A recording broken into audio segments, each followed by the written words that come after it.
হয়েছে একটা নামটা সাকিব আল হাসান। মাগুরার ফয়সাল থেকে বিশ্ব ক্রিকেটের লেজেন্ডারি ক্রিকেটার সাকিব 2019 সালে এমনই কীর্তি করেছেন যা তাকে নিয়ে গেছেন সবার ধোঁয়াছোঁয়ার বাইরে। এই ইংল্যান্ডের যে মাঠেই তিনি খেলেছেন ভেঙেছেন রেকর্ড, গড়েছেন নতুন ইতিহাস। সেই ইতিহাসেই একটা আমার পেছনে দাঁড়িয়ে আছে, দ্য রাইস বোল স্টেডিয়াম।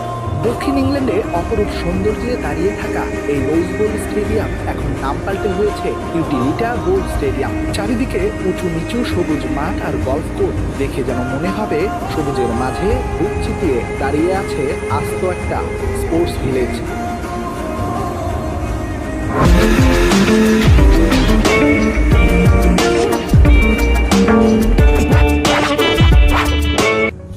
সাউদাম্পটনের এই মাঠেই নারী বিশ্বকাপে পাকিস্তানের বিপক্ষে মাঠে নেমেছে বাংলার নারী ক্রিকেটাররা। তবে এই মাঠ বয়ে বেড়ায় বাঙালির অসংখ্য স্মৃতির ভার। বিশেষ করে 2019 সালের সাকিবময় সেই বিশ্বকাপ, যা আবার মাঠে বসে দেখেছেন দেশের বর্তমান প্রধানমন্ত্রী তারেক রহমান। 2019 সালের 24শে জুন এই মাঠে সাকিব আল হাসানের অতিমানবীয় পারফরমেন্সে আফগানদের হারিয়ে স্বস্তির জয় নিয়ে মাঠ ছেড়েছিল বাংলাদেশ।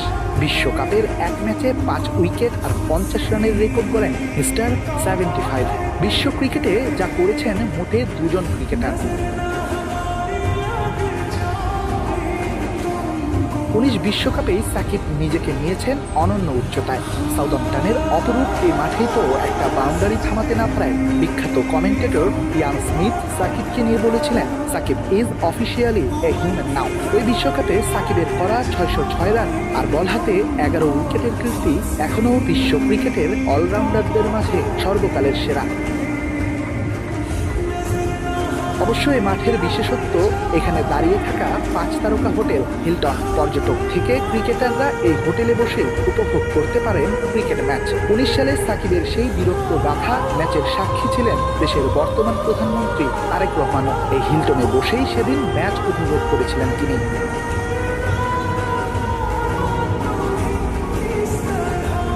সময়ের পরিক্রমায় বদলেছে পরিস্থিতি, পাল্টেছে দৃশ্যপট।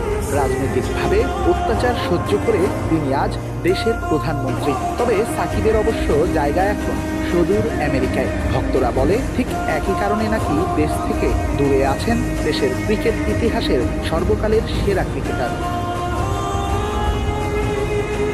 Redwan Shaon, star play, Southampton.